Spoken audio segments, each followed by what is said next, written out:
The seemingly never-ending saga involving the Phoenix Coyotes and the city of Glendale could be finally coming to a head. City leaders sat down again today for another closed-door meeting that could determine whether the team stays in the valley. Now, if you're not a hockey fan, you might say, who cares either way? But we did some digging to put this story in context for all of you. ABC 15's Christina Estes taking action to find out how this decision made in Glendale could really affect the economy all across the valley. Christina.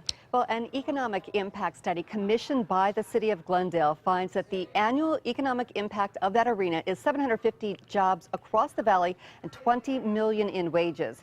Now, some groups like the Goldwater Institute question those figures, but really everyone can agree that when people go to a hockey game, they spend money. In this case, it happens 41 times a year. What remains unclear, though, is just how much of an impact that is over the long run. All those in favor, please vote aye. Aye. Opposed? Motion carries. In 2001, the Glendale City Council unanimously approved spending $180 million to move the Coyotes from Phoenix. The city issued bonds to get the money, and about 15 months later, they broke ground. The arena was designed to be the centerpiece of a sports and entertainment complex known today as Westgate, home to the University of Phoenix Stadium and shops and restaurants. Glendale's plan to pay back the arena bonds relied heavily on sales tax revenue. That took a dive during the recession, and the Coyotes' owner filed for bankruptcy. But the arena's multi-million-dollar mortgage payments and maintenance costs haven't stopped. To cover expenses and avoid major budget cuts, council members turned to a temporary sales tax hike. Now they're trying to figure out how much the Coyotes are really worth as they keep talking with Renaissance Sports and Entertainment, a group that's not only interested in buying the Coyotes from the NHL, but also managing the city-owned arena.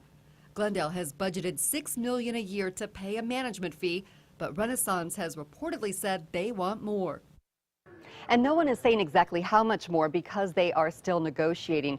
Council members really have to weigh the benefits because just last month, Glendale's fire chief went before them and said, hey, I need some more money in order to respond to emergency calls faster. And council members basically told them, hey, we'd like to help, but we don't have any money to give. So, Katie, they've really got to be able to, if they go down this road, to convince people that keeping the Coyotes here will really pay off in the long run. Yeah, this is tough, and it's got to be coming down to the wire. I mean, when do they expect some kind of decision on this? Well, we're told we could learn some details as early next week, and the council could vote on a deal by July 2nd. And Katie, that's just one day before a deadline from the NHL. All right, well, we know you'll keep us posted. Thank you, Christina. Valley